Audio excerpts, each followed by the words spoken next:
All right, real quick. As I've been toiling in the fields of South Dakota, literally, but the toiling is over now, so I went for a hike instead. I've been binging on a ton of geeks, gaming, including geeks and gamers, nerd podcasts. And the big kerfuffle is how wokeness has invaded the creative sectors of our economy.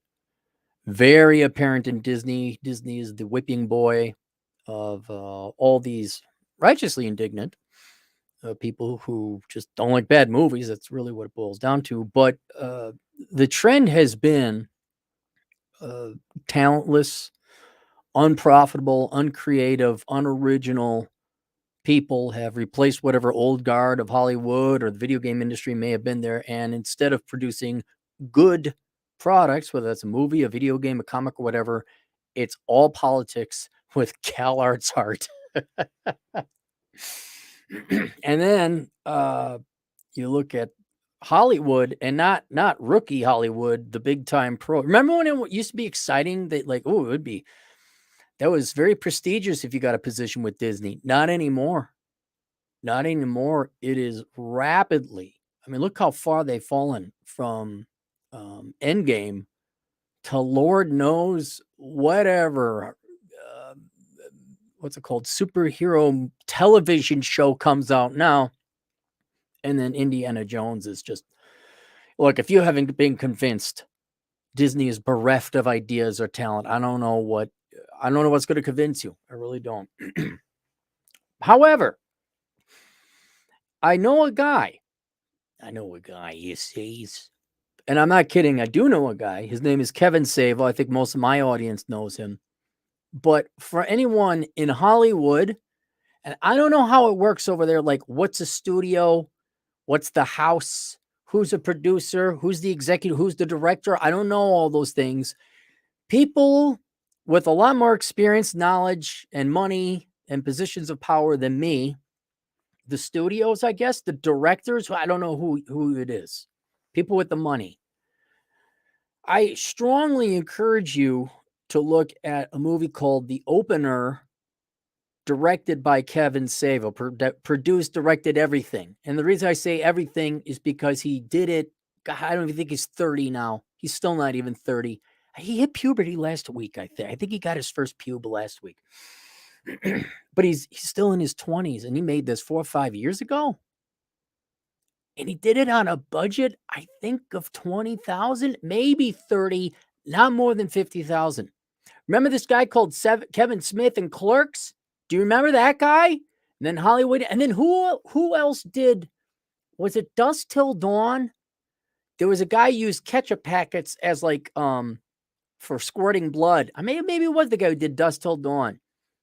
The creativity of these three guys, whoever did that movie, Kevin Smith and Kevin Savo, watch it. Go watch The Opener. Is it my favorite movie? No, but what I was amazed, literally amazed, I'm like, dang, this looks like a real movie. Now, this might be of interest to those of you in Hollywood or anyone. Why limit yourself to Hollywood? You guys are really limiting yourself. I don't know what the politics or what. Or you gotta be in-house. You can't get fresh blood in. But if we take the past couple of movies Disney has done, Flash wasn't Disney. I don't think it was. Warner Brothers?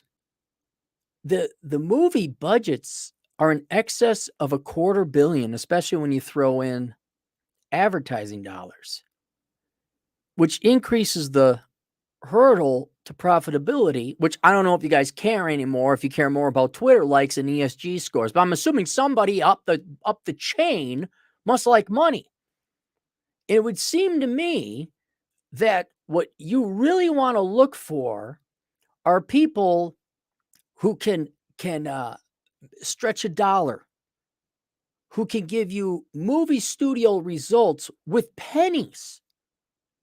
And I find it just insulting that you'll give $300 million, $250 million to, I don't know how the directors, I know it's under the guise of Kathleen Kennedy to do the Star Wars movies and the Lucasfilms. I don't know. Did she direct it? I don't know. but you give billions of dollars over multiple movies easily, and you lose money. And then there was whatever the Sound of Freedom movie that was made on what 14 million.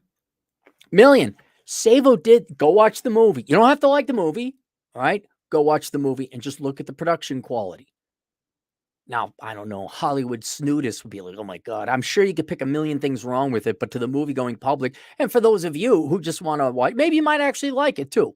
It's like a drama kind of thing about a aspiring rapper who wants to open and there's a competition.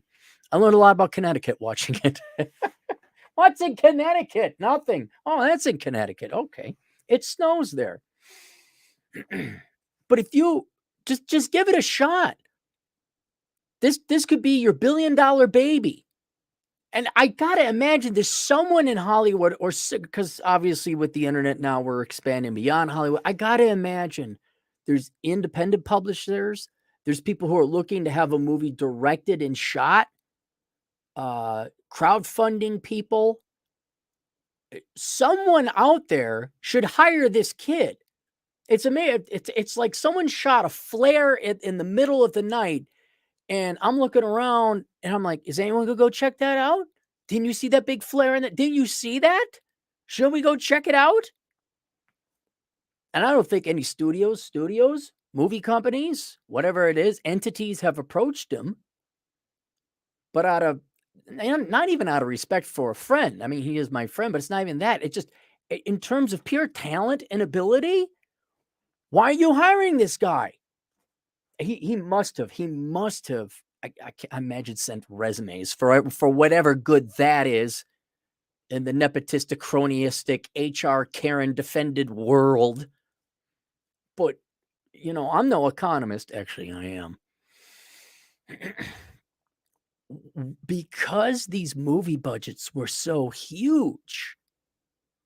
And it's half the reason, mathematically anyway, why you guys lost money on these things. Don't you think some cost cutting? Don't you think some clever filming techniques? He made it seem like this concert place was filled.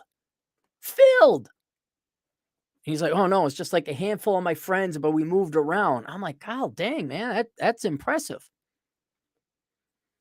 And so I humbly ask anyone in the film industry, I don't know how it works.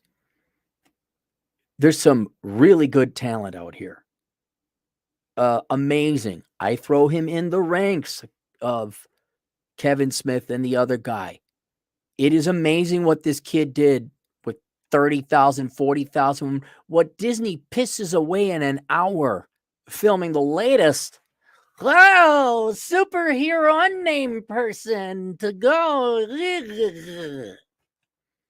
I'm sure you guys spent more on food in the production of one movie than Kevin did the whole thing. Do you like money? Do you want to toss this guy a couple bucks? Do you want to reach out to him? So link below, I link to the movie The Opener. It's on YouTube for free. I also link to his YouTube channel.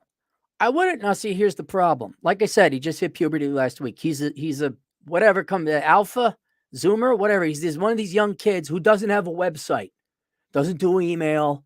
Everything's Insta chat and Snoopergram or whatever the heck these kids are doing nowadays. He's got a YouTube channel.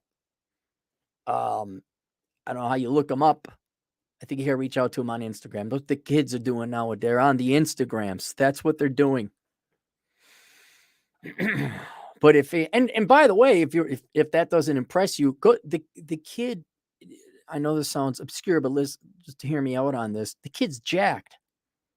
All right. And you say, well, what does that have to do with it? It shows discipline. Heck, you want him to star in something. He's in better shape than what's his name? Stallone maybe even was it, right? This kid's just shredded. We can't find any masculine Zoomer cut. Well, I don't know. This guy looks pretty masculine to me. I mean, he could star. I mean, he acts it. Guy's like a triple, quadruple threat. He acts, directs, writes. But getting back to it, the guy is disciplined. He works hard. Well, now Hollywood really won't want to have anything to do with him now. You mean you're not related to us?